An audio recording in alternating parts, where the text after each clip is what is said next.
There's more to you and more significance to you than the image you see reflected in a mirror.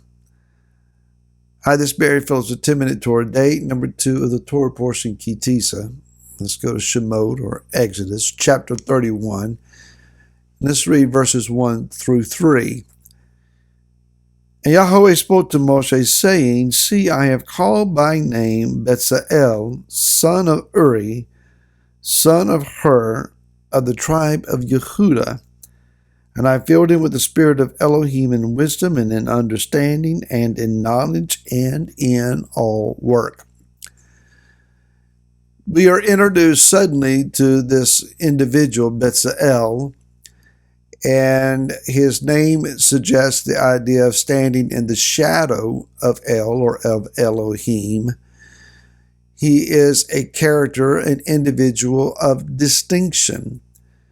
In his lineage, looking at 1 Chronicles chapter number 2, you will find that he is the great-grandson of Caleb.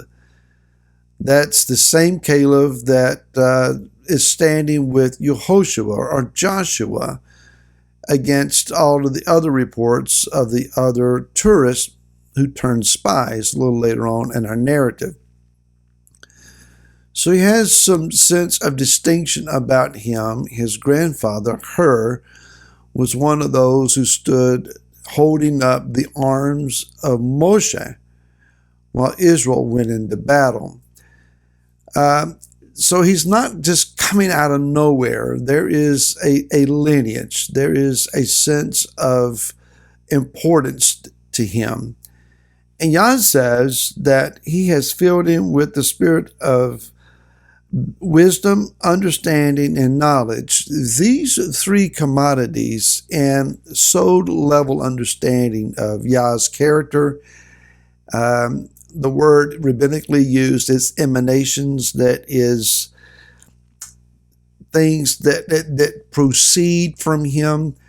Certainly wisdom, understanding, and knowledge proceed from him. In Hebrew, it would be Bina, Chachma, and Da'at.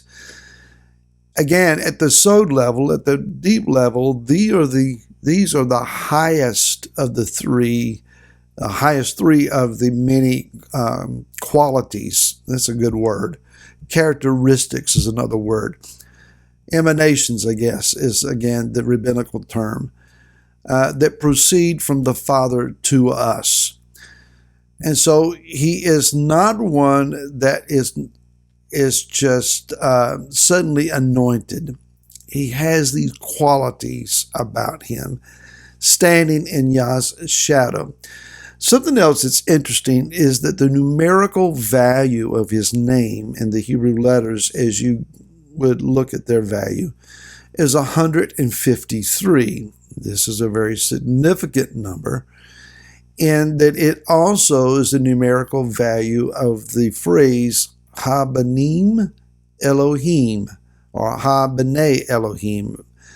That is the sons of Elohim, the sons of God, it has been traditionally translated. And so this is what Yeshua says, the first John, or John chapter 1, chapter 1, verse 12 says that to those that believed in him, he gave them the power or the authority to become sons of Elohim, children of the Most High. Another phrase that equals 153 is the phrase HaPesach, the Passover. Passover is about redemption of the priests of the home, the firstborn. And so there is this quality to him that he is equated, at least, suggested at least to be equated with, he is a son of El, he is among the redeemed. This man is super significant for us. He doesn't just show up out of nowhere. Yah's had plans for him all along. Can I say to you that he's had plans for you all along as well? You just didn't happen on the scene. You're not a mistake. None of us are. Sometimes we feel that way. Sometimes life feels like it's treating us as a mistake. There are times that we certainly feel like, well, if I was of any real importance, more would be going on than what is happened or is happening or what I anticipate will happen. It's easy to get caught up in our daily routines. We get up, we prepare for our day, we go through our day, we come home, we recover from our day, we relax, we go to bed. The next day we start all over again. Yeah, life can go into a rut. Life can be routine. You're not created, however, just to do the job that you do, or jobs, if that's the case, or to be the son or the parent or the daughter, the family person that you are. It's not just simply to live in the dwelling that you have. There is importance to you.